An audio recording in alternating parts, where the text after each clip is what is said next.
દિલીપભાઈ, આ વિકાસ જયેશ રાદડિયા જ કેમ કરી શકતા હતા? બિપિન ગોતા સક્ષમ નતા લાગતા? બિપિનભાઈ એક પણ પ્રાઇમરી સોસાયટી બનાવી. દિલીપભાઈને જયેશભાઈ બરાબર લાગે તો ભારતીય જનતા પાર્ટીનું જે મેન્ડેટ આવ્યું તો ભાજપને જયેશભાઈમાં બરાબર ન લાગે ને બિપિનભાઈ બરાબર લાગે, તો બે વચ્ચે આવા મતભેદ કેમ? તો પછી કેમ મેન્ડેટ અપાઈ ગયો? એ તો પાર્ટીનો વિશેષ છે, સંગઠનમાં છે પોતે. ને એટલે જ તમને કહું કે પાટીલ સાહેબ તો એવું કહેતા હતા કે સહકારી ક્ષેત્રમાં ઈલું ચાલતું, એ બંધ કરાવ્યું. ઈલું બંધ કરવા માટે પછી બંધ કરી દીધું. આ બિપિનભાઈને મેન્ડેટ આવ્યું. એમનો રાજકીય પક્ષના મેન્ડેટ યોગ્ય ખરા સહકારની અંદર? તમને ક્યારે મેન્ડેટ મળ્યું છે ખરું? જયેશ રાદડિયાને મંજૂર નહીં, દિલીપ સંઘાણીને મંજૂર નહીં, અને કદાચ મંજૂર હોત તો ના જયેશ રાદડિયાએ ફોર્મ ભર્યું હોત અને ના દિલીપ સંઘાણીએ સમર્થન આપ્યું હોત. મુખ્ય સીટ ઉપર હતા, કીધું કે દિલીપભાઈ આપણે આ વખતે મેન્ડેટ બિપિનભાઈને આપ્યો, આટલી પણ વાત નથી. એટલી વાત દિલીપભાઈ કદાચ મધ્યસ્થી થયા, મને મધ્યસ્થી થવાનું પાર્ટીએ કીધું તો થાત, મને પાર્ટીએ કઈ કીધું જ નથી. ઈલું સહકારનો મતલબ મારવું, બાંધવું કે ઝઘડવું તો છે જ નહીં. સહકારનો મતલબ શું છે? સૌનો કે સાથ, તમે, સૌનો હું, બીજા આપણે સાથે મળીને કંઈક સૌનો કરીએ. સાથ, સૌનો વિકાસ. અચાનક ભાજપમાં એવું શું થયું કે ક્યાંક આ ઉકળતો ચરુ છે તે ચૂંટણી બાદ પણ શાંત નથી અને સામે આવ્યો? આજે પણ લોકો એવું કહે છે કે સંઘાણી સાહેબ ભલે ગમે ને આવે પણ અમરેલીમાં એક પગ તો સંઘાણી સાહેબનો રહે જ છે. એમાં તમને કટાક્ષ કરી દીધો બિપિન ગોતાએ કે તમે જીતીને આવ્યા હોત તો આ ધારી વાળું જેને ઉદાહરણ બેસાડ્યું, કટાક્ષ કરી દીધો. ના, એ કટાક્ષ નતો. મારી ચિંતા હતી. મારો નાનો ભાઈ છે ને, હું પ્રમુખ છું, એવું પ્રમુખ છે. દિલીપ ધાનાણી એવું સતત કહેતા હતા ચૂંટણી પહેલા જ કે કકડાટ આ વખતે બધું કમલમમાં છે અને કોંગ્રેસમાં બધું ટનાટન છે. બહુ સાચી વાત છે. એક જૂથવાદ ખતમ થયો પણ બીજો જૂથવાદ અમરેલી પર હાવી છે ખરો? ગામડાનો એક ખેડૂત પીડાય છે. ઈલુનો જવાબ એવો આપ્યો હતો કે કોંગ્રેસમાંથી સવારે આવે ને બપોરે હોદ્દા મળી જાય, ટિકિટ મળી સાંજે જાય, મિનિસ્ટર બની બરાબર મિનિસ્ટર બની જાય. હજી ઘણા વેઇટિંગ લિસ્ટમાં છે ને કદાચ એકાદ બે જીતી જાય તો બંને એવી બનશે વાત ખરા. પણ છે. તો તમારો નિશાનો કોના તરફ હતો? મારું નિશાન જયેશભાઈ જીત્યા એ કોંગ્રેસના નથી, ભાજપના છે એના. નમસ્કાર. સહકાર અને સરકાર બહુ જાજો ફરક નથી આવતો. શ અને સરકાર આ બંનેની વચ્ચે એક શબ્દનો જ ફરક છે, પરંતુ આ બંને શબ્દોની તાકાત એ ઘણી અલગ છે. સરકાર એ ક્યાંક પોતાના માટેનું પદ હોય છે, પરંતુ સહકાર એ સેવાનું પદ છે. અને આજે ડોક્ટર કુરિયનને પણ આપણે યાદ કરીએ તો શા માટે એને યાદ કરીએ છીએ? કારણ કે એને એક સરસ મજાનું સહકારનું માળખું અમૂલ આપણને આપ્યું, એટલા માટે આજે આપણે ડોક્ટર કુરિયનને યાદ કરીએ છીએ. સહકારની ચૂંટણીઓ તો અનેક વખત થતી હોય છે, બહુ ખાસ એના પર ધ્યાન પણ નથી અપાતું. અને સહકારમાં એવા આક્ષેપો લાગતા હોય છે કે આ ડેરી, આ બેંક, ઇફકો, ગુજકો માસલ, કે લોકોએ પોતાનું ઘર ભરવા માટે આવી સંસ્થાઓમાં જાય છે. ખરેખર આવું છે ખરું? ઘણા બધા એવા પણ લોકો છે કે જે સહકારમાં સેવા કરવા માટે જાય છે. રાજકારણ પણ છોડી દે છે કે ના, હવે મારે આ રાજકારણ નથી કરવું, મારે સહકારમાં રહી અને લોકોની સેવા કરવી છે. દાગ એ સહકારમાં ઘણી વખત લોકો પર લાગતા હોય છે, પરંતુ એમ છતાં એ કામ કરવાનું નથી છોડતા, કારણ કે સહકારમાં ઘણા બધા એવા લોકો છે કે જેને એન કેન પ્રકારે પદને મેળવવું છે, પદને પામવું છે. આજે સહકારના એવા જ, હું અચકાઈશ નહીં, એ શબ્દ બોલીશ, ભીષ્મ પિતામહ અત્યારના સમયે દિલીપ સંઘાણી સાહેબ આપણી સાથે છે. સંઘાણી સાહેબ, ખૂબ ખૂબ સ્વાગત છે આપનું. સહકાર અને સરકાર બહુ જાજો શબ્દમાં ફરક નથી, પરંતુ કાર્યમાં ઘણો ફરક છે. દિલીપભાઈ, ગુજરાત ફર્સ્ટમાં સ્ટુડિયોમાંથી પહેલી વખત જ્યારે આવું છું ત્યારે તમારા વિચાર અથવા તો વાત અરે કદાચ સહમત ન થાવ તો એને અલગ દ્રષ્ટિથી જોજો, વિરોધાભાસથી નહીં. બિલકુલ. અમૂલ ડૉક્ટર કુરિયને આપ્યું એમાં હું લેશ માત્ર સહમત નથી. જ્યારે આઝાદી આવી હતી એ દિવસો દરમિયાન સરદાર પટેલના એકદમ નજીકના ત્રિભુવનદાસ પટેલે સરદાર પટેલને પૂછ્યું કે હવે આઝાદી આવી રહી છે, હવે આજ દિવસ સુધી લોકશાહી માટે અમે આંદોલન કરતા હતા, હવે આઝાદી પછી અમારે શું કામગીરી કરવી? ત્યારે સરદાર પટેલે ત્રિભુવનદાસ પટેલને એ પોલ્સન નામની કંપની અંગ્રેજની કંપની છે. જેમ કોલગેટ એક કંપની હતી, ત્યાર પછી નવી પેસ્ટ આવી તો કોલગેટ આપો, ગમી પેસ્ટ હોય એમ કહેતા. એમાં આપણે ઘણી વખત પોલ્સન મારમાં એટલે માખણ મારમાં એ દૂધ એકત્રિત કરીને પોલ્સન નામની કંપની માખણ બનાવતી હતી. એના કારણે પોલ્સનનો મારમાં એવો આપણો શબ્દ પ્રયોગ હતો. અને ત્રિભુવનભાઈ પટેલે પહેલી વખત સરદાર પટેલના માર્ગદર્શન નીચે ડેરી ક્ષેત્રે કામ કરવાનું શરૂ કરી અને એનું રજિસ્ટ્રેશન કરાવ્યું. એ દિવસોમાં આણંદ મુખ્ય મથક હતું, આણંદ મિલ્ક યુનિયન લિમિટેડ, જે રેકર્ડ ઉપર છે. એના સ્થાપક પ્રમુખ ત્રિભુવનદાસ પટેલ હતા. અને ત્રિભુવનદાસ પટેલે ખૂબ સંઘર્ષ કરીને આ કામગીરીને આગળ વધારતા હતા. કોઈ ટેકનિકલ માણસો હતા નહીં. ત્યારે પુનઃ સરદાર પટેલે કીધું અમને કોઈ આનો જાણકાર માણસ આપો. એ દિવસોમાં લગભગ થોડો સમય જતો રહ્યો હતો. ડૉક્ટર કુરિયન અને MS દલાયા બે વિદેશથી ભણીને દેશમાં આવ્યા અને બંનેને સરદાર પટેલે આ અમૂલ એટલે આણંદ મિલ્ક યુનિયન લિમિટેડ, એનું short name Anand A milk M union U limited, એ અમૂલ, એમાં નોકરી માટે જવાની વ્યવસ્થા કરી. અહીંયા આવીને એક ડૉક્ટર કુરિયન સેક્રેટરી તરીકે, ડૉક્ટર કુરિયન મિકેનિકલ એન્જિનિયર હતા અને MS દલાયા ફૂડ ટેકનોલોજીના એન્જિનિયર હતા. જેમ આજે દુનિયામાં પહેલું નેનો યુરિયા ઇફકોએ શોધ્યું, એમ દૂધમાં દુનિયામાં પહેલી વખત જે દૂધ ટૂંકા સમયમાં બગડી જાય એ લાંબો સમય સુધી ચાલી શકે એની શોધ MS દલાયાએ કરી. અને એ MS દલાયાના કરવાના કારણે આજે અમૂલની સફળતા છે. કારણ કે વિવિધ દૂધમાંથી જે પ્રોડક્ટ બને છે એ શોધનું મૂળ MS દલાયા એટલે એ દૂધને લાંબુ જિંદગી આપી કે જે 24 એના કારણે અમૂલ સફળતા થઈ. હતું. પણ કુરિયન સેક્રેટરી હતા. પોલિટિકલી સિનારીઓ જોઈએ તો એ દિવસોમાં આજે એ વિવાદ, મારી વાત ઉપર ઘણો વિવાદ પણ થયેલો, પણ જે સાથે સંકળાયા હતા જે રીતે, એટલે એ વખતની પ્રિન્ટ મીડિયાએ જે માલિકોને એ બધા સંકળાયા હતા, બધું જ કુરિયનના નામે યશ આપવાથી માંડીને સ્થાપક ચેરમેન બનવાથી માંડીને આ બધું શરૂ કર્યું. આજે પણ હું જ્યારે ગુજરાત બહાર જાઉં ત્યારે ક્યારેક પૂછું અમૂલનું ફૂલ ફોર્મ શું, ખબર નથી હોતી. સ્થાપક પ્રમુખ કોણ, તો પણ કુરિયનનું નામ આપીશ. કુરિયન કામગીરી સારી, વહીવટી અધિકારી તરીકે સારું, એમાં કોઈ બેમત નથી. પણ સ્થાપક ચેરમેન કેવા એ ઉચિત નથી. ત્રિભુવનદાસ પટેલે બે સંસ્થાઓ ચાપી, અમૂલ અને ગુજકો માસોલ. ગુજકો માસોલમાં પણ ત્રિભુવન પટેલનું નામ અત્યાર સુધી નહોતું.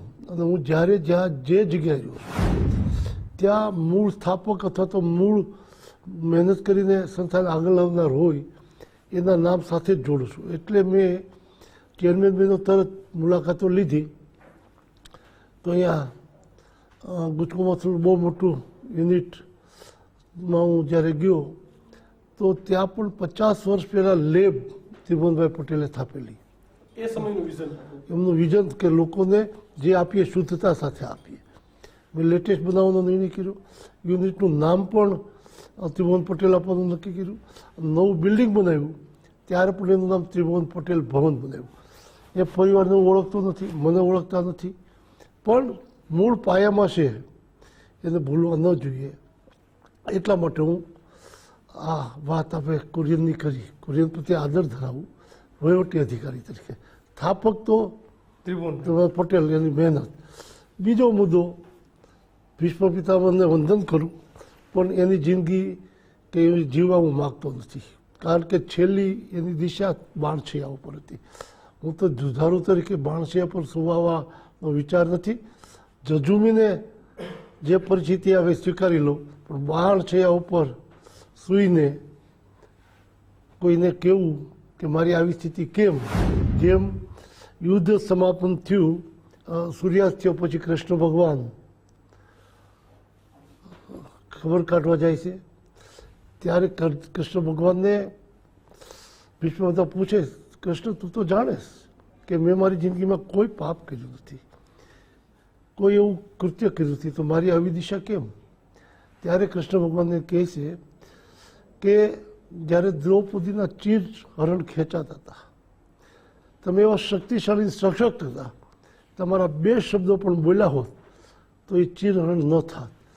જ્યારે શક્તિ હોય અને મૌન રહેવું તો એનું પાપ તમે આજે ભોગવી રહ્યા છો, એનું પાપ તમે ભોગવી રહ્યા છો. મારો હવે સવાલ એ છે, આમ તો અમારો શંખનાદ કાર્યક્રમ છે ને દિલીપભાઈ ચૂંટણી પછી પૂરો થઈ જવાનો હતો, પણ દિલીપ સંઘાણીએ દિલ્હીથી શંખનાદ કર્યો અને તમે આજે પાછું કહ્યું પણ ખરી કે હું ભીષ્મ પિતામહ નથી એટલે હું મૌન નથી રહેવાનો. તો તમે જે જવાબ આપ્યા, મારે વિવાદ વાળું નથી પૂછવું, પણ તમે જવાબ આપ્યા, દિલીપભાઈને લાગતું હતું કે કોઈએ તો બોલવું પડશે? શક્તિ હતી, બોલાતું નતું એમ. ને શક્તિ તો બધા જ ઈશ્વરે આપી હોય છે અને એ શક્તિનો ઉપયોગ ક્યારેક કેમ કરવો, ક્યારેક અસમયે પણ થતો હોય છે, સમયે પણ થતો હોય છે. મેં જવાબો આપ્યા એ ઇફકોની જયેશભાઈની ચૂંટણીમાં એને મદદ કરી અને એના રૂપે જે સહકારી પ્રવૃત્તિની ચર્ચાઓ શરૂ થઈ એના કારણે એને રિપીટ પણ કરવા માગતો નથી. પણ બીજી વાત સત્ય કરવા માગું, મને પ્રધાનમંત્રી, માન્ય ગૃહ સહકાર મંત્રી અમિતભાઈ શાહ, નરેન્દ્રભાઈ મોદી દેશભરના ખેડૂતો, ગામડાઓને જે રીતે ભાંગી રહ્યા છે એને મજબૂત કરવા માટે એટલી બધી યોજનાઓ બનાવીશ અને સહકારથી સમૃદ્ધિ, આત્મનિર્ભર ભારત, આ યોજનાનું અમલીકરણ પણ ખૂબ થઈ રહ્યું છે. પણ એને જે ગતિથી અપેક્ષા છે એ ગતિ પકડવાવી જોઈએ. યોજનાઓ બની ગઈ છે તો એને નીચે સુધી લઈ જનાર તો કોઈ જોઈએ. ભૂતકાળમાં પાર્ટીના કાર્યકર્તાઓ કાર્યક્રમ કરીને કરતા, સામાજિક સંસ્થાઓ કરતી, સરકારના અધિકારીઓ દ્વારા તંત્ર થતું. ત્યારે મને એમ લાગે છે એમાં એક પગલું આગળ વધીને પેક્સ એટલે પ્રાઇમરી કોઓપરેટિવ સોસાયટી એક ગ્રામ કક્ષાની સંસ્થા છે. એ ગ્રામ કક્ષાની સંસ્થા દ્વારા આખા ગામનો આર્થિક વિકાસ, સમૃદ્ધિ, સલામતી બધી લાવવી હોય તો ઘણો લાંબો સમય જાય. દિલીપભાઈ, આ વિકાસ જયેશ રાદડિયા જ કેમ કરી શકતા હતા? બિપિન ગોતા સક્ષમ નતા લાગતા? હું આ મારી વાત પૂરી કરીને કહું. તો એ વિકાસ કરવા માટે ગ્રામ્ય વિસ્તારમાં સહકારી મંડળી અને ગ્રામ પંચાયતને સાથે સંકલન થાય તો બંને સાથે મળીને કામ કરે તો ગામને ઝડપથી વિકાસ કરી શકાય. અને એટલા માટે મેં લગભગ 6-7 વર્ષ પહેલાં council four agriculture and rural development, કૃષિ અને ગ્રામ વિકાસ પરિષદ નામની સંસ્થા બનાવેલી. એનાથી હું મારા લેવલે અમરેલી જિલ્લામાં કામ કરતો જ હતો. પણ મને હવે એવું લાગે છે કે આ સંસ્થાને કાર્યક્ષેત્ર તો આખો દેશ છે પણ રાજ્યમાં વિકસાવ જોઈએ. કેવી રીતે મેં કામ કર્યું આપનો જયેશભાઈને બિપિનભાઈ વિશેનો જવાબ દઈશ, પણ તે પહેલાં કોરોના કાળ હતો, કોઈ વ્યવસાય નહોતો, કોઈ આર્થિક સ્થિતિઓ નહોતી, ખેડૂતો પણ માલ લઈને વેચવા જાય તો કંઈ વેચાતો નહોતો. સરકારની યોજના છે કે 31 માર્ચ સુધીમાં જો લોન લીધી હોય ભરી દે તો 0%. 31 માર્ચ પછી 1 એપ્રિલ થઈ જાય તો 7%થી 11% સુધી બેંક પ્રમાણે વ્યાજની રાહત ન મળે. એટલે ખેડૂતો જલ્દી નવા જૂની ને જલ્દી કરે એ ન થઈ શકે. 31 માર્ચ દરમિયાન કોરોનાના દિવસોમાં ખેડૂતોને પાસે પૈસા નહોતા. હું એક બેંકનો પ્રમુખ પણ છું, જિલ્લા બેંકનો, અને 1.5 મહિના પહેલાં આખો સર્વે કર્યો કેટલા ભરીએ, કોઈ ભરીએ કે એવી સ્થિતિ નહીં મોટા ભાગની. મને પણ ચિંતા હતી કે 0%ની સરકારની યોજના એ તો કાંઈ એક જિલ્લા માટે કે એક ઓલા માટે બદલે નહીં, અને ખેડૂતોને જે 0%થી લીધેલી રકમ નથી ભરી શકતા તો 11% જેવી રકમ કેવી રીતે ભરશે? બરોબર. અને ત્યારે મેં કૃષિ અને ગ્રામ વિકાસ એટલે council four agriculture rural development મારી જે સંસ્થા છે એના મારફત એક અપીલ કરી ખેડૂતોને, ખેડૂત સમર્થકોને, ખેડૂત હિતેશુઓને, ગ્રામ્ય ક્ષેત્રના અગ્રણીઓને, સુરત, અમરેલી, બાકીના મિત્રોને કે મને 40 દિવસ માટે તમારાથી થાય એટલી રકમ ડિપોઝિટ તરીકે આપો, વગર વ્યાજની આપો આ સંસ્થામાં. એના મારફત જે ખેડૂતોના પૈસા બાકી છે એ ભરીશ, બીજે દિવસે એના મંજૂર થઈ જશે, પાછા આપી દે. એ પાછા બીજાને આપીશ, પાછા એને આપીશ. મને આનંદ છે 6 થી 7 કરોડ રૂપિયા કોઈ પહોંચ વિના અમારા લાઠીના ઉદ્યોગપતિ ધોળકિયા એને ફોન કર્યો, કેટલા જોઈએ? મેં કેટલા આપી શકશો? 50 લાખ કે તમારે જોઈએ કેટલા? મેં કરોડ આપી શકો? 1 કલાકમાં આરટીજીએસથી મારી આ સંસ્થામાં એને 1 કરોડ રૂપિયા જમા કરાવ્યા. અને બધાનું એન્ટ્રી નવા 1 કરોડ નહીં, એમ 6 થી 7 કરોડ રૂપિયા આમાં જમા થયા.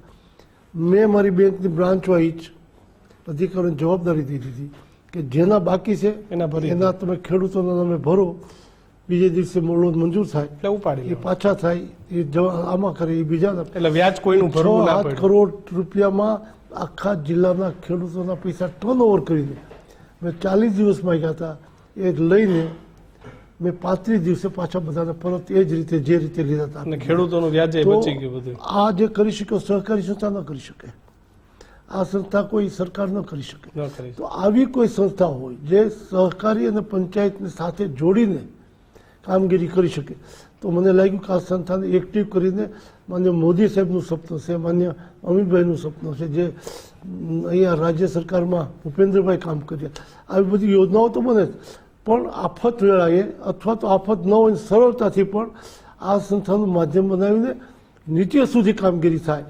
એ કામગીરીમાં હવેનો મારો બધો સમય આપવો સહકારિતા સાથે આવો નિર્ણય કર્યો. એટલે જ મેં કીધું કે વાદ નહીં, વિવાદ નહીં, વિકાસ સિવાય બીજી વાત નહીં. સવાલ છે જયેશભાઈનો, બિપિનભાઈનો.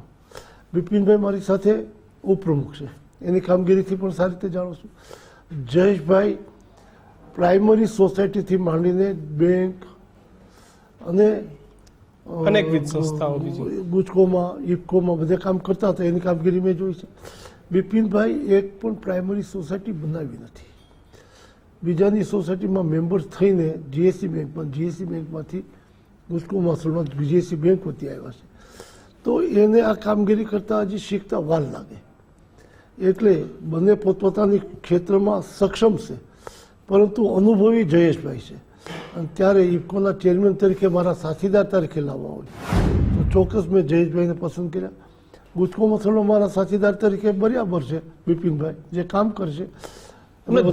દિલીપભાઈને જયેશભાઈ બરાબર લાગે તો ભારતીય જનતા પાર્ટીનું જે મેન્ડેટ આવ્યું તો ભાજપને જયેશભાઈમાં બરાબર ન લાગે ને બિપિનભાઈ બરાબર લાગે, તો આ બે વચ્ચે આમાં મતભેદ કેમ? દરેકનો દ્રષ્ટિકોણ હોય છે. જયેશભાઈ જોડે મેં ઇફકોમાં કામ કર્યું છે, ડિસ્ટ્રિક્ટ બેંકના ચેરમેન તરીકે કામ કર્યું છે, જે હું ચેરમેન છું એ પણ ચેરમેન છે. જ્યારે બિપિનભાઈનો નિર્ણય થયો તો હું બિપિનભાઈ મારી સાથે ઉપપ્રમુખ છે ગુજકો મસૂલમાં. સંગઠનની દ્રષ્ટિએ સહકાર સેલના કન્વીનર છે. જે આજે રાજ્યના સહકાર સેલના કન્વીનર છે ને, હું 2004માં આખા ભારતનો ભારતીય જનતા પાર્ટીનો સંગઠન કોઓપરેટિવનો કન્વીનર હતો 2004માં. અને એના માધ્યમથી દેશના સહકારી ક્ષેત્રના ભારતીય જનતા પાર્ટીના માળખાને મજબૂત બનાવવા માટે મેં પ્રવાસ કર્યો છે દેશભરનો. એટલે સહકારી માળખું 2004માં હું રાષ્ટ્રીય કક્ષાએ સંભાળતો હતો. 1980માં 81માં પહેલી વહેલી મેં કોઓપરેટિવ સોસાયટી બનાવીને કામગીરી કરી, અને પછી અનેક સોસાયટી બનાવીને અનેક લોકોને નવી સોસાયટીમાં મદદરૂપ થયો છું. એ કામગીરી જે છે એ બિપિનભાઈને હજી એવો મોકો નથી મળ્યો એ કામગીરી કરવાનો. તો પછી કેમ મેન્ડેટ અપાઈ ગયું? એ તો પાર્ટીનો વિષય છે ને, સંગઠનમાં છે પોતે. અને એટલે જ તમને કહું કે પાટીલ સાહેબ તો એવું કહેતા હતા કે સહકારી ક્ષેત્રમાં ઈલું ચાલતું, એ બંધ કરાવ્યું, ઈલું બંધ કરવા માટે પછી બંધ કરી દીધું. આ બિપિનભાઈને મેન્ડેટ આવ્યું. એમનો દ્રષ્ટિકોણ સાચો હશે, એમાં મને કોઈ વિવાદ નથી કરવો. પણ મેં જે સહકારી ક્ષેત્રમાં કામગીરી કરીને રાષ્ટ્રીય કક્ષા સુધી પ્રવેશ કર્યો, તો હું પહેલી વખત નેસ્કોપ એટલે national state cooperative bank federation, જે ગુજરાત સ્ટેટ બેંક છે ને, એ દરેક રાજ્યની બેંકો હોય છે, એનું એક ફેડરેશન છે નેસ્કોપ. એનો હું ચેરમેન જ્યારે બન્યો ત્યારે અમે 4 જણા આખા દેશમાંથી દરેક રાજ્યોમાંથી પ્રતિનિધિ હોય, આખા દેશમાંથી 3 થી 4 જણા ડિરેક્ટરો હતા નેસ્કોપમાં. અને આમ છતાં હું ચેરમેન બન્યો. નેસ્કોમાં અલગ અલગ રાજ્યના, અલગ અલગ પક્ષના, અલગ અલગ વિચારવાના, અલગ અલગ સમાજના લોકો હતા, અને છતાં પણ હું એમાં ચેરમેન બન્યો. ત્યાર પછી હું નાફેડમાં ગયો. એમાં અમે 6 જ જણા હતા. એટલે નાફેડ વખતે મને ખબર છે તમે એવું કીધું હતું કે આ તો કોંગ્રેસનો કાળો કોલસો છે, એમાં હાથ ન નખાય, એવું તમને કોઈએ કીધું હતું, તમે કોકને કીધું હતું? ત્યારે મોટું કૌભાંડ રહેલું હતું. હું જ્યારે પ્રવેશ કર્યો ત્યારે કોંગ્રેસના સમયે 7 વર્ષ પહેલાં એને જીવતું કરવા માટે નરેન્દ્રભાઈ ખૂબ મદદ કરી, માન્ય પ્રધાનમંત્રી તરીકે મેં રજૂઆતો કરી. પણ નાફેડમાં જ્યારે હું ચૂંટાયો ત્યારે માત્ર ભાજપના અમે 6 લોકો હતા, અલગ અલગ રાજ્યના, અલગ અલગ પક્ષના, એમાં પણ એમ જ હતા આખા દેશમાંથી. ત્યાં પણ હું વાઇસ ચેરમેન. ત્યાંથી હું NCIમાં એટલે નેશનલ સ્ટેટ કોઓપરેટિવ ફેડરેશન, એટલે આખા દેશની 8 લાખ કરતાં વધારે સોસાયટીની એપેક બોડી, એમાં પણ દેશભરના અલગ અલગ, એમાંથી અમે 4 થી 5 જણા જ હતા. ત્યાં પણ હું ચેરમેન બન્યો. અને પછી ઇફકોમાં પહેલી વખત ચેરમેન બન્યો ત્યારે માત્ર 2 જ જણ હતા અને હું ચેરમેન બન્યો હતો. ત્યારે અલગ અલગ પક્ષ, દિલીપભાઈ, અલગ અલગ પક્ષના, અલગ અલગ રાજ્યના, અલગ અલગ પોલિટિકલી પાર્ટી. આમાં ભાજપને હું જ બધી જગ્યાએ બન્યો છું. હજી ભાજપના કાર્ય ડાયરેક્ટર તરીકે મેં કોઈને સમર્થન આપીને ચેરમેન બનાવ્યા નથી. તો મારો પ્રશ્ન એ હતો કે આમાં ભાજપને ક્યાં નુકસાન હતું?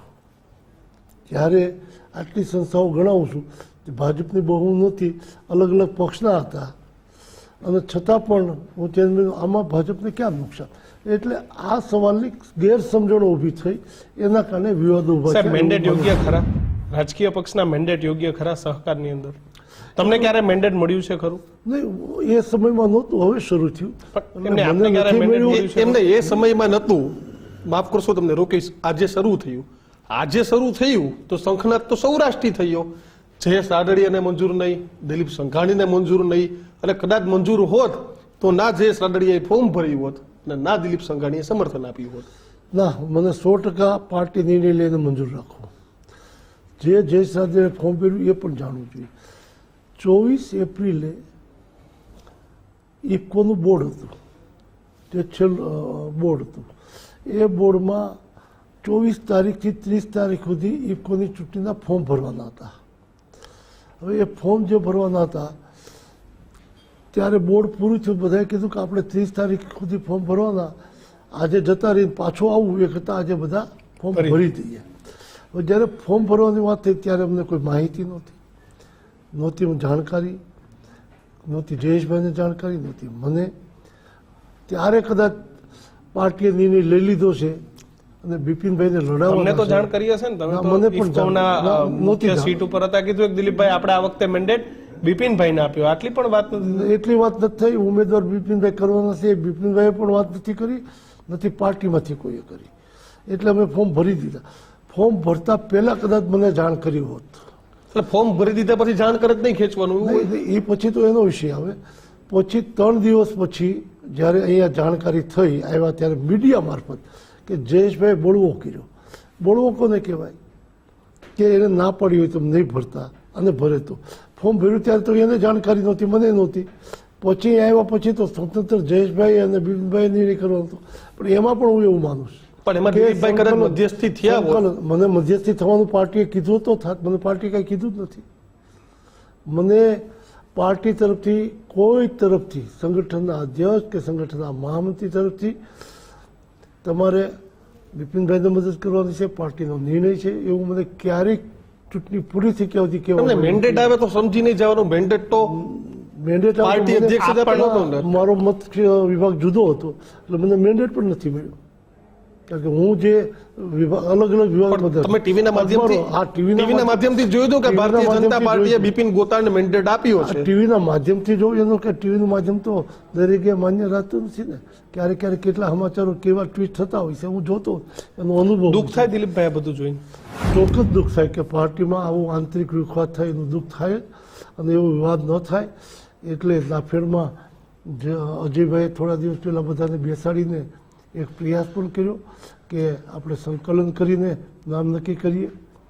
અને આજે મોહનભાઈનું નામ સ્વીકારવાનું. બધા 5-7 જણા બેઠા અગાઉ એવું જો ઇફકોમાં થયું તો આજની પરિસ્થિતિ જે આપણે જોઈ રહ્યા છે એ ન થઈ હોત. સાહેબ તમે એવું કહ્યું કે ઈલું ઈલું શબ્દમાં મારે નથી પડવું, પણ તમે સ્વીકારો છો કે પહેલા ઈલું થતું ઈલું ઈલું અને થતું એ શા સરકાર માટે થતું ક્ષેત્રમાં? તો એ પણ એક થોડું કહું કે ત્યારે અહીંયાની સરકાર અલગ હતી, ઇકો, અલગ રાજ્યોમાં કોંગ્રેસની ઈલું સરકાર ઈલું હતી, તમે શું કેન્દ્રમાં કરો છો? કોંગ્રેસ હતું, એટલે ઈલું થતું 5 તારા 2 મારા 2 તારા 6 તારા. ઈલું એટલે શું? કોંગ્રેસ ભાજપને યસ મેં જેટલી સંસ્થાઓ ગણાવી રાષ્ટ્રીય કક્ષાની એમાં ક્યાંય ભાજપની બહુ નથી, અને હું દરેક જગ્યાએ ચેરમેન વાઇસ ચેરમેન જે કાંઈ બન્યો તો એને ઈલું કહેશો તો ભાજપને નુકસાન છે ખરું? નથી. બિલકુલ નથી. તો પછી ભાજપને નુકસાન ઈલુમાં ક્યાં થયું મારા કારણે? પણ આ દરેક જગ્યાએ બેઠો શબ્દ છું. પણ શબ્દ દિલીપભાઈ અમારા છે.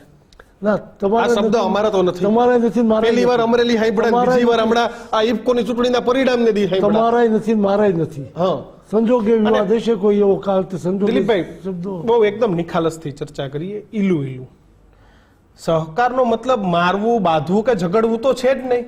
સહકારનો મતલબ શું છે સૌનો કે સાથ, તમે સૌનો વિકાસ. હું બીજા આપણે સાથે મળીને કંઈક સૌનો કરીએ સાથ, સૌનો વિકાસ. અને એમાં સક્ષમ લોકો આવે એમ. તો આજે દિલીપ સંઘાણી સક્ષમ છે અથવા જયેશ રાદડિયા સક્ષમ છે તો એ ઇફકોના ડાયરેક્ટર છે, Chairman આપ ચેરમેન છો, ક્યારે સક્ષમ છો ત્યારે. એવી જ રીતે કોઈ કોંગ્રેસ વિચારધારાનો કે અન્ય કોઈ રાજકીય પાર્ટીની વિચારધારાનો માણસ હોય અને એ કોઈ પદ ઉપર આવે અને એમાં કોઈ ભાજપ વિચારધારા વાળા વ્યક્તિએ કીધું હોય કે ભાઈ આ ભાઈ એ સક્ષમ છે, વિરજી ઠુમર પણ ત્યાં મતદાન કરવા માટે આવ્યા હતા એમ, તો મજબૂત માણસ એ કોઈ રાજકીય વિચારધારાનો હોય અને સાથે મળીને કામ કરતા હોય સહકારની અંદર, તો આને ઈલું કેવું કે ના કેવું? દરેકના દ્રષ્ટિકોણ ઉપર હોય છે. હું સહકારી ક્ષેત્રને સૌનો સાથ, સૌનો વિકાસ, સૌનો વિશ્વાસ. સૌનો વિશ્વાસ અને વાદ નહીં, વિવાદ નહીં, વિકાસ સિવાય વાત નહીં, એ જ દ્રષ્ટિકોણથી સહકારી પ્રવૃત્તિથી મેં હમણાં જ વાત કરી કે અમરેલી જિલ્લામાં કોરોના વખતે ખેડૂતોને મદદ કરી ત્યારે મેં એ ન જોયું કે આ ફલાણી જ્ઞાતિનો છે, ફલાણા પક્ષનો છે, ફલાણી જાતિનો છે, ફલાણા વિસ્તારનો છે. તમામ ખેડૂતોને મદદ કરી. હવે કાલ સવારે એમાં કોઈ કોંગ્રેસના માનનારા પણ ખેડૂતો હશે, કોઈની જ્ઞાતિના હશે, કોઈ એવા ગામ પણ હશે. તો કેટલાક લોકો કટ્ટરતાવાદી છે એમ કે આવી જ્ઞાતિનાને મદદ કરી, કેટલાક સંકુચિત છે કે આ પક્ષવાળાને મદદ કરી. સહકારી પ્રવૃત્તિ કે સેવાકીય પ્રવૃત્તિમાં જ્ઞાતિ, જાતિ, કોમ, વિસ્તાર જોવાનું ન હોય, અને એ જોવું હોય તો સમાજની સંસ્થાઓ છે પોતપોતાના સમાજમાં પોતાનું મર્યાદિત ક્ષેત્ર નક્કી કામ કરી શકે. જાહેર જીવનમાં સમાનતાથી સૌને સાથે રાખીને વિશ્વાસપાત્ર કામ કરવું જોઈએ. એ જ સાર્વજનિક કામ કહેવાય. દિલીપભાઈ, એક party with different cadre base party, શિસ્તબદ્ધ પાર્ટી, ભારતીય જનતા પાર્ટી માટે આ શબ્દો વપરાય છે. કોંગ્રેસ તો હંમેશા એવું કહે છે કે અમારી પાર્ટીમાં તો તમામ વસ્તુ બોલવાની છૂટ છે, અમે બોલીએ છીએ, લોકશાહીમાં માનીએ છીએ. ભારતીય જનતા પાર્ટીમાં આંતરિક લોકશાહી છે, તમારે કોઈ પણ રજૂઆત કરવી હોય તમે પાર્ટી પ્રોટોકોલમાં આવીને કરો. પરંતુ લોકસભાની ચૂંટણી પૂરી થયા બાદ આ વખતે એવું લાગ્યું કે ક્યાંક, કારણ કે તમે માણાવદર જશો તો જવાહર ચાવડાની વિરુદ્ધ ખુલ્લીને તમારા ત્યાંના ભાજપના જ ઉમેદવાર અરવિંદ લાડાણીએ ફરિયાદ કરી. તમારા અમરેલી જિલ્લાની વાત કરીએ તો નારણ કાછડિયાએ ખુલીને ચૂંટણી બાદ કહ્યું કે થેન્ક યુ બોલતા નતું આવડતું, જેમાં સુતરિયાએ જવાબ પણ આપ્યો મેં તમને અનેક વાર થેન્ક યુ કીધું. જામનગરથી તમામ લોકો પરિચિત છે કે ત્યાં બેન સાથે શું થયું હતું, બેને પણ ફરિયાદ કરી એવા સમાચાર આવે છે. તો અચાનક ભાજપમાં એવું શું થયું કે ક્યાંક આ ઉકળતો ચરુ છે તે ચૂંટણી બાદ પણ શાંત નથી અને સામે આવ્યો? એ વ્યક્તિગત વિચાર છે. અમરેલીની ચૂંટણી દરમિયાન મેં અનેક સભાઓમાં જ્યારે અભ્યાસના મુદ્દાની, બોલવાની મુદ્દાઓની વિપક્ષવાળા પણ ચર્ચા કરતા ત્યારે સાર્વજનિક જનતાને કહેતો કે નરેન્દ્રભાઈના સાથીદાર તરીકે કદાચ મને ઊભો રાખ્યો હોય કે ગ્રેજ્યુએટ કે પીએચડી કે ડૉક્ટરને રાખ્યા હોત કે ભરતભાઈને રાખ્યા, ત્યાં નરેન્દ્રભાઈની પડખે ઊભા રહીને નરેન્દ્રભાઈને વધુ સીટ મળે, વધુ તાકાતવાન બને એટલા માટે પ્રતિનિધિ મોકલવા છે. અને એટલે ભરતભાઈને ચૂંટવા જોઈએ, કોઈ વિવાદ વિના ભરતભાઈ ચૂંટાઈને જાય એટલે નરેન્દ્રભાઈ મજબૂત બને. દેશની જે દિશા બદલીને દુનિયામાં ડંકો મારવાની કામગીરી નરેન્દ્રભાઈના નેતૃત્વમાં થઈ રહી છે, એને બળ આપવા માટે અમરેલીનું કમળ આપણે મોકલવું જરૂરી છે. આ દરેક જગ્યાએ વાત કરતી. એટલે વ્યક્તિગત અભ્યાસ ન અભ્યાસ એના મુદ્દાઓ લેવા એ મેં ઉચિત ત્યારે નહોતા ગણ્યા, આજે નથી ગમતું. દિલીપભાઈ ક્યારે ઈચ્છા થાય છે ધારાસભ્ય લોકસભામાં ચૂંટણી લડી લો? અને આજે પણ લોકો એવું કહે છે કે સંઘાણી સાહેબ ભલે ગમે ને આવે પણ અમરેલીમાં એક પગ તો સંઘાણી સાહેબનો રહે જ છે. હું આપને જાણકારી આપીશ. હમ. 3 વખત ધારાસભ્ય રહ્યો, 2 વખત મંત્રી રહ્યો, 4 વખત લોકસભામાં રહ્યો. પછી ધારાસભાની ચૂંટણી આવતી હતી એની પહેલાં એક નાની એવી પ્રેસનું કાર્યાલયનું કે ઉદ્ઘાટન હતું. એમાં મેં જાહેરાત કરી દીધી કે હવે પછીની કાયમ માટે આજીવન અમરેલી મત વિસ્તારમાંથી હું ક્યારેય ચૂંટણી નહીં લડું. આ જાહેરાત પછી ચૂંટણીઓ નજીક આવી, વાતાવરણ સારું હતું. મને પરસોત્તમ રૂપાલે કોડિયારે ચર્ચા કરવી મારે કહેવાની જરૂર નથી, પણ મને ઠપકો પણ દીધો, તમે આવી જાહેરાત કોને પૂછીને કરો મિત્ર ભાવે? હવે પ્રદેશ તરફથી તમને પુનઃ વિચારણા કરવાનું કહે તો તમે કરશો તો જ અપીલ ઉપરથી કરવામાં આવે. ત્યારે પણ મેં ના પાડી, અપીલ પણ કરતા નહીં. એકવાર જાહેરાત કરું અને સારું વાતાવરણ થઈ જાય એટલે પાછું લડું તો મારા બોલેલા શબ્દોમાં રાજકારણીઓ બોલે છે કાંઈ, વર્તે છે કાંઈ, એ ઇમેજ બનાવવા માંગતો નથી. ટૂંકમાં આજીવન તમે વિધાનસભા નહીં લડો, અમરેલી વિસ્તારમાં. અમરેલી વિસ્તારમાંથી નહીં લડો. મેં લોકસભા જાહેરાત ઘણા સમય કરી દીધી અને આજ નહીં, આજ 10-12 વર્ષ પહેલા મેં કરેલી જાહેરાત છે. અને ત્યાર પછી પુનઃ વિચારણા પ્રદેશ તરફથી કરવામાં આવે. એમ તમે 2017માં તો મારા ખ્યાલથી વિધાનસભા લડ્યા હતા. હું ધારીમાં લડ્યો ને, હા, ધારી. બદલે અચ્છા, અમરેલીમાં નહીં લડવાનું. અમરેલી, અચ્છા, ધારીમાં પણ ત્યારે લડ્યો. ધારી ખૂબ ખરાબ સીટ હતી. ત્યારે અમિતભાઈ એમ કીધું કે આવી ખરાબ સીટમાં આપણે મોટા નેતાઓ જોખમ નહીં કરીએ તો કોણ કરશે? ત્યારે મેં કીધેલું કે ભારતીય જનતા પાર્ટીના ખંભા ઉપર બેસીને હું આજે ટોચ ઉપર પહોંચ્યો છું. એટલે દરેકને જીતવું જેવું નહીં, હારનો સામનો કરવો પડે તો ભારતીય જનતા પાર્ટીના કાર્યકર્તા તરીકે એની પણ મારી તૈયારી હોય અને હું લડવા ગયો. પણ એમાં તમને કટાક્ષ કરી દીધો બિપિન ગોતાએ કે તમે જીતીને આવ્યા હોત તો ધારી વાળું જેને ઉદાહરણ બેસાડ્યું કટાક્ષ કરી દીધો. ના ના, એ કટાક્ષ નહોતો, મારી ચિંતા હતી. મારો નાનો ભાઈ છે ને, હું પ્રમુખ છું, એવું પ્રમુખ છે. દિલ ઉપર હાથ રાખીને ચિંતા હતી. એટલે એને ચિંતા હોય એવું મારો વિશ્વાસ છે કે ભાઈ દિલીપભાઈ જીત્યા હોત તો આજે નરેન્દ્રભાઈની પણ જાહેરમાં આવું નિવેદન આપવું કેટલું યોગ્ય? મેં હમણાં જ કહ્યું કે આ તો કેડર બેઝ સારી પાર્ટી વાત. છે. આમાં એવું છે, ખરાબ વાત જાહેરમાં કરે, ગાળ બોલે જાહેરમાં તો એને કોઈ ટીકા ન કરે, પણ જાહેરમાં હું તમને પ્રેમ કરું છું કહું તેની ટીકા થાય. તો પ્રેમ કરવો સારો, ગાળ બોલવી સારી. પ્રેમ કરવો જ સારો. તો એને મારો પ્રેમ કર્યો છે, એમાં શું ખોરાક? દિલીપભાઈ આ એક પગ અમરેલીમાં એ સાચું એમ આજે પણ? ના, એક પગ અમરેલીમાં એ સાચું નહીં, પૂર્ણ અમરેલીમાં. હું 2 દિવસ અમરેલી, 2 દિવસ ગાંધીનગર, 2 દિવસ દિલ્હી, સામાન્ય પરિસ્થિતિમાં. કારણ કે અમરેલીની સહકારી માળખું પણ હું જોડાયેલો છું, ગુજરાતના માળખાને જોડાયેલું છું, રાષ્ટ્રીય માળખામાં. એટલે જો નોર્મલ પરિસ્થિતિ હોય તો હું 2 દિવસ રહું છું. પછી બીજા રાજ્યનો પ્રવાસ હોય, બીજા વિસ્તારમાં કામ હોય, અમરેલીમાં વધારે તો 1-2 દિવસ વધારે રહું. પણ નોર્મલ સ્થિતિ અમરેલી, ગાંધીનગર ને દિલ્હી આ મારું રહેઠાણ. દિલીપભાઈ, પરેશ ધાનાણી એવું સતત કહેતા હતા ચૂંટણી પહેલા જ કે કકડાટ આ વખતે બધું કમલમમાં છે અને કોંગ્રેસમાં બધું ટનાટન છે. બહુ સાચી વાત છે કે કોંગ્રેસમાં ટનાટન છે, શાંતિ છે એવું કીધું તો ત્યાં શમશાન શાંતિ જેવું જ છે. કારણ કે આ પરિણામ આવશે ત્યારે ખબર પડશે કે ઢોલ પર કકડાટ, ઢણ પર હાલતા હોય ઢોલ નગારા, ત્યાં કકડાટ દ્રષ્ટિ જોવે, કોઈ સંગીત જોવે, કોઈ ઉત્સાહ જોવે. તો ભારતીય જનતા પાર્ટીમાં કાર્યકર્તાઓનું જૂથ એવડું મોટું છે કે ઠેર ઠેર હતું. કોંગ્રેસને પોલિંગ એજન્ટ મળતા નહોતા, મતદાર ખેંચવા માટે મળતા નહોતા, એટલે શાંતિ હતી. સાહેબ આ અમરેલીમાં પેલા એક જૂથવાદ હતો ભારતીય જનતા પાર્ટીમાં, તમે ખુલીને પણ ભૂતકાળમાં સ્વીકાર્યું છે. ભૂતકાળમાં સ્વીકાર્યું છે. સમય બદલાણો એટલે રૂપાલાજી હોય તો એ દિલ્હી જતા રહે, આપ ઇફકોમાં, ગુજકોમાં, સોલમાં વગેરે જગ્યાએ આપ અલગ અલગ હોદ્દા પર વ્યસ્ત છો, કામમાં છો. અને ત્યાં આખા નવા જ ધારાસભ્યો ચૂંટાઈને આવ્યા એટલે કૌશિક વેકરિયા હોય કે મહેશ કસવાલા હોય, આખી નવી એક કેડર ત્યાંથી ચૂંટાઈને આવી. દિગ્ગજોએ અલગ અલગ જગ્યા પર સમય સાથે આગળ નીકળી ગયા. પણ આજે પણ આ નવો જૂથવાદ અમરેલીમાં છે એવું માની લેવું, કારણ કે ભરત સુતરિયાની ટિકિટ અને ત્યારબાદ નારણ કાછડિયા હોય કે અન્ય નેતાઓ હોય, તો એક જૂથવાદ ખતમ થયો પણ બીજો જૂથવાદ અમરેલી પર હાવી છે ખરો? ના, જૂથવાદ નથી. ગેરસમજણો નારાયણભાઈના નિવેદનના કારણે ખૂબ મોટી થઈ છે. અમરેલીની વાત કરું કે અમે સહકારી માળખાથી માંડીને સામાજિક માળખું કે રાજકીય માળખું ABC હું ને રૂપાલામાં એમાં આવીએ. અશ્વિનભાઈ સાવલિયાથી માંડીને બાકીની ટીમ બીમાં આવે. કૌશિક એ સીમાં આવે, એને ફાધર મારા ક્લાસમાં ભણતા. મનીષના માસીનો દીકરો થાય. મનીષથી 1-2 મહિના મોટો નાનો જ છે.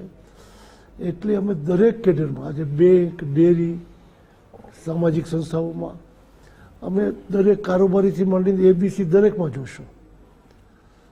એમ કૌશિક પણ અમારી ટીમનો જ છે, એમાં કોઈ અમારી એટલે ભાજપની ટીમનો છે. જ્યારે ભાઈ ભરત પણ તો તમારા જન્મદિવસની જે ઉજવણી હતી, આ ઉજવણીમાં તો બધાય ભરત કાનાબાર તમે લઈ લ્યો, નારણ કાછડિયા લઈ લ્યો, એ જૂની ટીમ જ દેખાણી, નવી ટીમ કેમ કોઈ ન દેખાણી? બધા જ કોઈ પંજાબ હતા, કોઈ બીજા રાજ્યોમાં હતા. પાર્ટી તરફથી તમે જાણો છો આજે બધી ટીમો બીજા રાજ્યોમાં છે.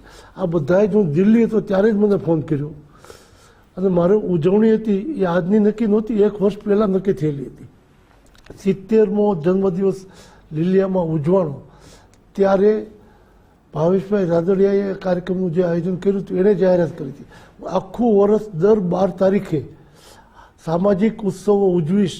આ નિમિત્તે સાહેબ અદ્ભુત રીતે આખું વર્ષ છે. દર 12 તારીખે મોટા કાર્યક્રમો કર્યા. એક કાર્યક્રમની તમે CD કે પિક્ચર જોવો, એનો વિડીયો જોવો તો લાગે કે નાના એવા ગામમાં કેવા સરસ કાર્યક્રમ. સાહેબ તમે મને અને ત્યારે જાહેરાત કરી હતી હું એનું સમાપન પણ દબદબાથી કરીશ, જે 1 વર્ષ પહેલાં. તો એને કરેલી જાહેરાતમાં ડૉક્ટર કાનાબાર એની યારે જોડાણા અને નાગરિક અભિવાદન નામ કરીને શરૂ કર્યું. એ દિવસોમાં મારી કોઈ ચર્ચાઓ પણ નથી થઈ, કોઈ વાતે નથી થઈ. 12 તારીખે ઉજવણી નક્કી હતી. પહેલાં તો કાર્યકર્તાઓએ જેને જવું પડ્યું, હું દિલ્હી હતો ત્યારે મને ફોન કર્યા, કારણ કે કૌશિક મને કાકા કહીશ. મારે 2 રીતે થાય કે એક તો એના ફાધરનું એ ક્લાસમાં ભણ્યા છે, પછી મારો સાઢુભાઈનો દીકરો થાય. એટલે એને મને કીધું કાકા મારે અહીંયા જવાનું છે. તો આરામથી જવાનું, કંઈ સવાલ જ નહીં, બધાએ જવાનું. પાર્ટીનું કામ સોંપ્યું હોય, આ તો પ્રસંગે આવે ને જાય, કોઈ મોટો કરે નાનો કરે, પાર્ટીનું કામ જે જવાબદારી નિભાવવી જોઈએ. તો મારે ચર્ચા કરીને જ ગયા. સાહેબ તમે A કેડર, B કેડર અને C કેડર કીધી ને તમે તમારી જગ્યાએ સાચા છો, આપ સિનિયર છો. તમે બધાએ લડ્યા અને આજે એ પરિસ્થિતિએ ભારતીય જનતા પાર્ટી પહોંચી. પણ જે છેલ્લી ચૂંટણી થઈ અને જે અમરેલી એ કોંગ્રેસનો ગઢ ગણાતો, 17 હોય કે અગાઉની ચૂંટણીઓ હોય, 5માંથી ક્યારેક 50% સીટો વહેંચાતી, તો 17માં તો આખું અમરેલી સાફ થઈ ગયું. પછીની ચૂંટણી આવી અને એમાં આખું કોંગ્રેસ અમરેલીમાં સાફ થઈ ગયું. તો આજે C કેડરમાં આપણે કોઈના નામ નથી લેતા, પણ તમામ લોકો જીત્યા ને એવું કહે છે આ નહોતા જીતી શકતા ને અમે જીતી ગયા. એ હવા કોઈનામાં ખરી કે પછી એમને એ સમજવું કે આપણા વડીલોએ આજ દિન સુધી મહેનત કરી અને એના પરિણામે આજે આપણે જીત્યા? કારણ કે એમાં કોઈને હવા નથી, કાંઈ નથી. જે હાર્યા ત્યારે જૂથવાદ હતો એ વાસ્તવિકતા હતી. અને એ જૂથવાદ ક્યાંથી ચાલતો હતો એ અગાઉ અખબારો પણ આવેલું છું. ત્યાર પછી માળખું જે સમાંતર બન્યું પ્રદેશમાં અને જૂથવાદ દૂર થયો અને એના કારણે 5-5 જીત્યા. હાર્યા તેથી જૂથવાદના કારણે જ 5-5 હાર્યા હતા. એટલે તો આ વખતે જૂથવાદના કારણે અમરેલી બેઠક જૂથવાદ હતો જ નહીં. કાછડિયા ખુલીને બોલ્યા દિલીપભાઈ. સાંભળી લ્યો, ચૂંટણી પછી નારણભાઈ બોલ્યા એ બાદ કરો. ચૂંટણી પછી નારણભાઈ ચૂંટણી પછી એટલું બોલ્યા હોય તો ચૂંટણીમાં શું નહીં કર્યું હોય? ના, મારી જોડે રાખવાનો મેં પ્રયાસ કર્યો છે. એટલે કે આડું અવડું ન થાય એટલે નારાજગી હતી. કાર્યાલય બંધ કરી દીધું. કાર્યાલય બંધ નહોતું. કાર્યાલય સાહેબ ફોટા વિડીયો આવી ગયા, તમારા સુધી આખું કાર્યાલય બંધ થઈ ગયું. કાર્યાલય પાર્ટીએ 1-8 મહિના પહેલા શરૂ કર્યું હતું. જ્યારે ગરમી શરૂ થઈ તો ત્યાં ડોમ નાખવાની શરૂઆત થઈ. તો ડોમ નાખે તો પડદાવાળું જે કાપડવાળું હતું બદલવું પડે. એના ફોટા વાયરસ છે. તમે ત્રીજે દિવસે જોઈશું આખું ડોમ ઊભું થઈ ગયું ત્યાં. એમાં AC પંખા જે રાખવાનું. હવે કાપડના પડદા હોય તો આ ગરમીમાં ક્યાં ટકે? સંઘાણી સાહેબ, આ તો વાતું કરવા જાય આના ગાડા ભરાય. પણ આજે આપ ઇફકોના ચેરમેન તરીકે મારી સાથે બેઠા છો. સાહેબ, મારે ખેડૂતના દિલની વાત પૂછી લેવી છે. વીજળીનો પ્રશ્ન અમરેલી માટે આજે આઘાતજનક કે રાતે જનાવરો હોય અને ખેડૂએ પાણી વારવા જવું પડે? પ્રશ્ન નંબર 1. પ્રશ્ન નંબર 2, વરસાદ પડતાની સાથે ડીએપી, યુરિયા આ તમામ ખાતરો માટે આજે ખેડૂતે ક્યાંક લાઈનમાં ઊભું રહેવું પડે, ખાતર નથી મળતું. પ્રશ્ન નંબર 3, જે પાક ધિરાણ માટેની જે આજે વાત કરી, ધીરે ગીરો વધતો જાય, ન ભરી શકે ખેડૂત. તમે જે વાત કરી એ વાતને હું તમને સલામ આપું છું કે તમે એક આજુ સરસ ઉદાહરણ બેસાડ્યું છે. અને એક સમય એવો આવે કે કાંઈ એને જમીન એ છોડવી પડે. અને પ્રશ્ન નંબર 4, કે ચૂંટણી આવે ત્યારે દેવા માફી થાય છે પણ થતી નથી. આ બધી વસ્તુ માટે દિલીપ સંઘાણી શું વિચારે? આ પ્રાણ પ્રશ્ન છે ખેડૂતના. અને ડીએપી, યુરિયા માટે લાઈન લાગે છે.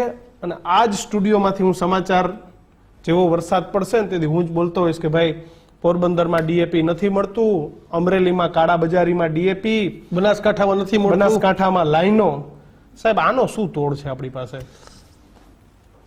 પહેલા તો લાઇટ નવી પેઢી છે, એની અપેક્ષા, એના જોયેલા દ્રશ્યો. અને અમે શરૂઆતમાં જ્યારે સંસદ સભ્ય હતો, વિપક્ષમાં હતા અમે અહીંયા ને ઉપર, ત્યારે પણ માગણી, અમારી રજૂઆતો એટલી હતી બહાર જઈ ત્યારે અમારી પાસે, દિલીપભાઈ વાળું ટાઈમે તો લાઇટ આપો, દિવસના તો ન હોય પણ સૂર્ય સુધારો આવ્યો છે હું સ્વીકારું પણ છું. એમ કરતાં કરતાં રાજ્ય સરકારે, ભારતીય જનતા પાર્ટીની રાજ્ય સરકારે જંગલ વિસ્તારના જિલ્લાઓમાં દિવસના લાઇટ આપવાનો નિર્ણય કર્યો. અને આજે અમરેલી જિલ્લાના જંગલ ખાતાના ગામડાઓમાં લાઇટ દિવસના પણ મળવાની શરૂ થઈ ગઈ છે. ક્રમશઃ એને ટાઈમ ટેબલ આપ્યું છે કે આ 6 મહિનામાં આટલા ગામ, આ 6 મહિના જિલ્લા, એમ કરતાં કરતાં આખા ગુજરાતમાં જ્યાં દિવસના તો લાઇટ કલ્પના ન કરતા, રાતના પણ ન મળે એવી સ્થિતિઓ હતી, 8 કલાક 5 કલાક એમ જાહેરાત કરતા, એના બદલે 24 કલાક ગામડામાં લાઇટ મળે છે. ખેતીવાડીમાં જે પ્રશ્નો હતા, રાતના તો મળતી પણ દિવસના પણ લાઇટ 24 કલાક મળે એ સ્થિતિનું નિર્માણ અમરેલી જિલ્લાના ગામડામાં થઈ ગયું છે. સવાલ આવ્યો લોનનો. હું બેંકનો પ્રમુખ, જિલ્લા બેંકનો પહેલી વખત થયો ત્યારે આજે દેશભરની વાત કરવી છે. હું દેશભરની વાત કરું છું. આ હું કરું અને ગુજરાતના તમામ બેંક જિલ્લાઓ લાગે એટલે આરબીઆઈના નિયમો લાગુ પડે. 18% વ્યાજથી પેલું ધિરાણ મેં કર્યું હતું ચેરમેન બન્યો ત્યારે 1995માં જોઈ લેવાય રેકર્ડ ઉપર, 18% વ્યાજથી. પછી મેં સંભાળ્યા પછી 100 ભંડોળમાંથી 1% ઓછો કરીને 17 કર્યું, 16 કર્યું, 15 કર્યું, 14 કર્યું, એમ કરતાં 11% પહોંચ્યો ત્યારે અટલજી વડાપ્રધાન બની ગયા હતા. એને આખા દેશમાં 11% આપવાનો નિર્ણય કર્યો. પછીની સરકારે 7% એ ભાજપની સરકારે કર્યો. અને મોદી સાહેબ આવ્યા પછી 0% એ કર્યો.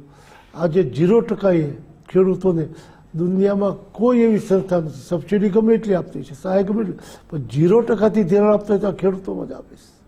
હવે જો ખેડૂતોને 0% આપતા હોય તો આપણે એમ કહીએ ન ભરી શકે કે વ્યાજબી ખરી?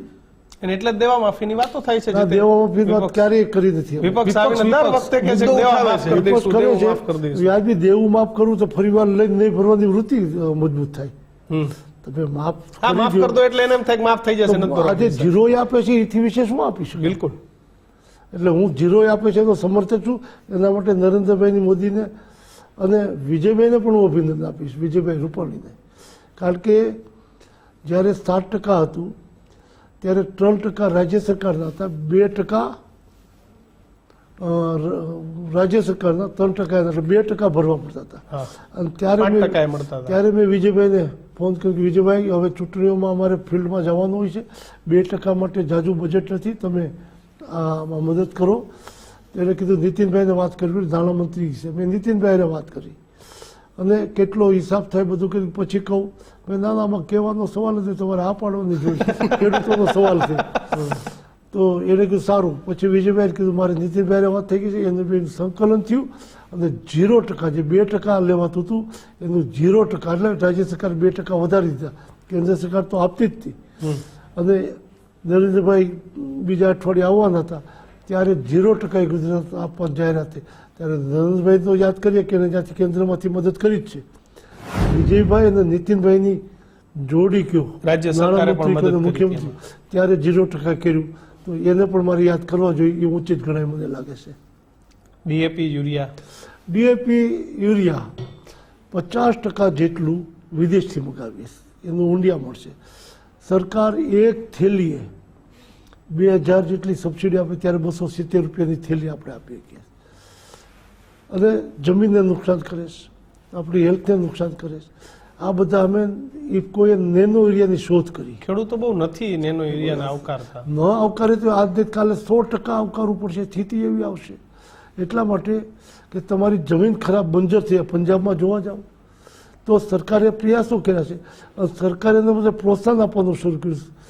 યુરિયા નેનો વાપરે તો 2000ની સબસિડી બચે, તો જે સબસિડી જે બચે એ રાજ્ય સરકારને કૃષિ ક્ષેત્રમાં વાપરવા માટે 50% ને કેન્દ્રના કૃષિ વિભાગને 50% સબસિડી આપે. આ વર્ષે આપણે 10,000 કરોડ રૂપિયા જેટલું યુરિયા ઓછું ઉપરાણું એની સબસિડી બચી એ રાજ્ય સરકારને મળી છે. રાજ્ય સરકારે ડ્રોન દ્વારા યુરિયા વેચે તો 400 રૂપિયા એકરે સબસિડી જાહેર કરી. એટલે ખેડૂતોને 100 રૂપિયામાં વેચાઈ જાય. એક દાળીઓ કરે તો 300-400 રૂપિયા થાય. આખો દિવસમાં 10 વીઘા કામ કરીએ કે જે 20 મિનિટમાં કામ થઈ જાય તો સ્પીડ થાય. આધુનિક ટેકનોલોજીનો ઉપયોગ, મને એવું કહેતા કે જ્યારે યુરિયા આવ્યું ત્યારે સાયકલમાં એ બેગ નાખીને અમારા અધિકારીઓ ખેતરે જાય, એનો વિરોધ કરે, જમીન ખરાબ હતી. પછી કે એક કેરો તો કરો, એમ એક કેરો સમજાવતા, એક આખો હોય તેમાં થોડો એવો ટુકડો બનાવતા. એમાં પછી સારું જોવા મળ્યા. આજે આ માંગની સ્થિતિ આવી. આવતીકાલે નેનોની માંગ દેશમાં ને દુનિયામાં શરૂ થઈ ગઈ. અમેરિકાએ મગાવવાનું શરૂ કર્યું, અમે ત્યાં મોકલ્યું. સાહેબ નુકસાન છે, યુરોપમાં મોકલ્યું છે. ખેડૂત પણ જાણે છે નુકસાન છે, પણ નુકસાન નથી, ફાયદો છે નથી. નહીં, જે ખાતર તમે કહો ડીએપી યુરિયા નુકસાન છે, પણ વધતી મોંઘવારી, ખેડૂતની જરૂરિયાત, સાહેબ વીઘે 35 મણ માંડવી ન થાય ખેડૂત હેરાન થઈ જાય. જેટલું યુરિયાથી ફાયદો થાય એથી 10 થી 15% નેનોથી ફાયદો થાય. ચલો આજકાલ છાણિયું ખાતર પ્રયાસોથી લોકો વૈડા છે એના ઉપર. પણ સડનલી યુરિયાની બેગથી ફાયદો થાય છે, એથી નેનો 500 ml ની બોટલ તો કેમ આવકારતા નથી સાહેબ? જાગૃતતા નથી, સાક્ષરતા અનુભવ નથી. નથી. એટલે હું તમને કહું, આપણા ગુજરાતીઓ અનુભવીમાં બહુ વાર લગાડે કે અનુભવ જો હું પણ કરવામાં. કહું, હું તો આ વિભાગનો ચેરમેન છું ને, મનસુખભાઈ માંડવીયા તેના વિભાગના મંત્રી છે ને. સંશોધન જ્યારે અમે કર્યું કલોલમાં, દેશભરમાંથી બધાને ખેડૂત પ્રગતિશીલને બોલાવ્યા, આખા દેશમાંથી, તમામ રાજ્યોમાંથી. મેં એ દિવસે પછી હું એ બોટલો લઈને મારા ખેતરમાં, હું સંયુક્ત કુટુંબમાં, મારો નાનો ભાઈ ખેતી સંભાળે, એને આપ્યું કે ભાઈ બધું નહીં, અડધામાં કરીશ. એવું મનસુખભાઈને પણ થયું. મનસુખભાઈના મોટા ભાઈ ખેતી સંભાળે, એને ઘડીકમાં વિશ્વાસ ન કરે, અડધું વાપરીશું. પહેલી વખત અડધું વાપર્યું, ત્યાર પછી આ દિવસ સુધી કોઈ દી યુરિયાનો દાણો કે ખેતરમાં છાંટવાનો બેમાંથી કોઈએ પ્રયાસ નથી કર્યો. અમે ખુદ, અને આ અનુભવે જે જોવા આવે છે એ બીજેથી વાપરવાનું શરૂ કરે છે. સંઘાણી સાહેબ, આજે પણ ગામડાનો એક ખેડૂત પીડાય છે. કયો? કે પાક ધિરાણ લીધું, માવઠું પડ્યું, કાં તો અતિવૃષ્ટિ પડી, એને લાખ રૂપિયા ઉપાડ્યા હતા. 5 વીઘા જગ્યા છે, 7 વીઘા ઉપર લાખ રૂપિયા ઉપાડ્યા હતા. અને સાહેબ સીધા જ સમાચાર આવે દિવાળીએ કે સરકારે આ વખતે 80% માફ કરી દીધા છે. તો એને એના પૈસા માટે રાહ નથી જોવી પડતી, ફોર્મ નતા ભરવા પડતા. જે પેલું ધિરાણ છે ને એ જ એક માફ થઈ જતું, જેને આપણે ઇનશોર્ટ એક પાક વીમો પણ કે કહીએ છીએ. સાહેબ આ ખેડૂતને બહુ સાંભળે છે, બહુ યાદ આવે છે કે હવે તો પેલા અધિકારીઓ ફોર્મ લઈને આવે, ફોર્મ ભરે, અહીંથી પેલી પછી આવે. છતાંય તમે એવું સ્વીકારો છો કે તમામ લોકોને સરકાર જે જાહેરાત કરે છે, કરોડો રૂપિયાની જાહેરાત રાઘવજીભાઈ કરે જે છે, પેલા ફટ કરતા મળી જતા હતા, મારા એ જાહેરાતના પૈસા ખેડૂત સુધી, એટલે જે પેલી જૂની સિસ્ટમ હતી એ સારી હતી, ધિરાણ માફ થતું હતું. નાનો હતો એ સારું હતું કે નહીં? નાનો હતો સંઘાણી ત્યારે એક વાર્તા આવતી, ઉંદરડો હાથ પૂછડી વાળો સ્કૂલમાં જાય, બધા ખીજવે, એક ઓછી કરી, 6 હાવ ગઈ તો બુઠ્ઠો શંકર પાર્વતીની વાત સાંભળતા કે શંકરજી અને પાર્વતીજી એક પોઠીઓ લઈને નીકળ્યા એ ગામડે, તો ગામમાં ચોરે બેઠેલા કે સારા શેમૂર ખાવડો સારો પોઠીઓ છે ને બે હેઠાયેલા જાય. આગળ શંકરજી ગામ બહાર જઈને શંકર ભગવાન બેઠા, તો પાછા નીકળ્યા, બીજું ગામ આવ્યું, આલા મૂળ કળિયુગ આવ્યો લાગે, બાયડીને હેઠે એકાવે છે, ભાઈનો ચડી બેઠો છે. આગળ ગયા બે બેઠા છે ત્રાસવાદી, એક હાથે બે ચડી બેઠા, બે ઉતરી ગયા છે મૂર્ખ. એટલે સમાજમાં હાથ ઉંદરડાની વાર્તા હોય કે આ વાર્તા શીખવે છે. તમે કોઈ પણ પ્રવૃત્તિ કરો એની આલોચના કરનારા હશે જ, એમાંથી શ્રેષ્ઠ કયું? તો વીમો હતો ત્યારે અમે વીમાનું પ્રીમિયમ ભરીએ છીએ, અમને કેમ નથી મળતો? હું તમને દાખલો દઈશ, મારે એક ગોવિંદપુર ગામ છે, કાઠીઓની વસ્તી છે વધારે ગામમાં. ત્યાં હું ચોમાસા વાવણીના દિવસોમાં ગયો, વાવણી વાવીને એક ખેડૂત મળ્યા, બધા જ ઓળખતા હોય વર્ષોથી ત્યાં રહું, એટલે દિલીપભાઈ વીમો મળશે કે નહીં? એ મેં કીધું ભગવાન પાસે માગો ને, જે વાવણી વાવીને આવેલા આવો છો સમજો કે હું સભાના સ્થળે ગયો, મોટી જગ્યા હતી, એક ઊભો થયો, અમારા ઘરમાં જે મગફળી છે પૂરા ભાવ મળતા નથી, તમે એનું કાંઈ કરતા નથી, મગફળી ભરી છે પૂરા ભાવ મળતા નથી, તો વીમો કેમ માગો છો? વીમો માગો છો તો મગફળી ક્યાંથી હોય? આ મારી બનેલી ઘટના છે. આવી ઘટનાઓમાંથી જે ટીકા હાથ પૂછડીવાળું આમાં લાગુ પડે. ગમે એ કરો ટીકા થવાથી. સર્વશ્રેષ્ઠ સાર્વજનિક બધાનું હિત કેમ હશે? એ નિર્ણય કરવાનો, એ નિર્ણય કરવો. એના માટે અમે આજે પણ માન્ય પ્રધાનમંત્રીએ કિસાન સન્માન નિધિ નહીં, એ આપે છે જુદું છે, MSP સમિતિ બનાવી છે. દેશના તજજ્ઞો જે આ ક્ષેત્રના છે એમાં હું પણ છું. અમે મોટાભાગનું કામ પૂરું કર્યું છે. હવે આ ચૂંટણીઓ આવી ગઈ એટલે અમારી એક બાકી રહી ગઈ છે, ચૂંટણીઓ પછી અમારી મિટિંગ મળશે. તો ખેડૂતોના હિતે છું. જે પંજાબમાં આંદોલન કરનાર એને પણ આમંત્રણ આપ્યું, નિયમક આવો આ કમિટીમાં રહીને તમારા સાથે, કોઈ આવ્યા નથી. બાકી દેશના 29 જણા જેટલા અમે લોકો બેસીએ નિયમિત, અને પોતાના અનુભવે કેવું કરવું જોઈએ, પોલિસી કેવી કરવી જોઈએ એની ચર્ચાઓ કરીએ છીએ. મને લાગે ચૂંટણી પછી તરત અમારી મિટિંગ મળ્યા પછી પોલિસી તૈયાર થશે, સરકારને અર્પણ કરશું. તો અમારી જેવા દરેક રાજ્યમાંથી ખેડૂતો બેઠા હોય, ખેડૂતોના હિતની ચિંતા કરવાના, એટલે ચોક્કસ એ દિશાના નિષ્ઠાવાન પ્રયાસો. દિલીપભાઈ, છેલ્લો સવાલ કરવો છે, સમયનો પણ અભાવ છે. તમે જવાબ આપ્યો આટકત રીતે, મારે સીધું પૂછવું છે. તમે ઈલુનો જવાબ એવો આપ્યો હતો કે કોંગ્રેસમાંથી સવારે આવે ને બપોરે હોદ્દા મળી જાય, ટિકિટ મળી જાય, મિનિસ્ટર બની, બરાબર, મિનિસ્ટર બની જાય. હજી ઘણા વેઇટિંગ લિસ્ટમાં છે ને કદાચ એકાદ બે જીતી જાય તો બને એવી વાત પણ છે. તો તમારો નિશાનો કોના તરફ હતો? મારું નિશાન જયેશભાઈ જીત્યા એ કોંગ્રેસના નથી, ભાજપના છે, એના તરફ. બિલકુલ આભાર દિલીપભાઈ. તો શંખનાદ સૌરાષ્ટ્રથી થયો, ઘણા બધા મુદ્દાનો કિશન જવાબ પણ આપ્યો, જે પોતાની શૈલીમાં જવાબ આપ્યો કે હવે વિવાદ શાંત પણ પડી જાય, કારણ કે આજે મોહનભાઈ કુંડારિયાનો પણ વિવાદ શાંત પડ્યો, જયેશભાઈનો તો દિલીપભાઈ દિલ્હીથી વિવાદ શાંત પાડીને અને શંખનાદ કરીને જ આવ્યા. અને દિલીપ સંઘાણીએ સ્પષ્ટ મેસેજ આપ્યો પણ ખરો કે આ સહકાર છે અને સહકારની રીતે ચાલવા દઈએ તો ખરા અર્થમાં ખેડૂતનો અને નીચલા વર્ગનો વિકાસ થશે. અને હું ખેડૂતનો દીકરો છું એમ જયેશ રાદડિયા પણ ખેડૂતના દીકરા છે અને એ જ ખેડૂતની વેદનાને સૌથી સારી સમજી શકે છે. સહકારમાં કોઈ મેન્ડેટ કે કોઈ ઠોકશાહી ના ચાલે, ત્યાં લોકશાહી ચાલે. વિશેષ રજૂઆત શંખનાદમાં હાલ આટલું જ. સમાચારો માટે જોતા રહો ગુજરાત ફર્સ્ટ. નમસ્કાર.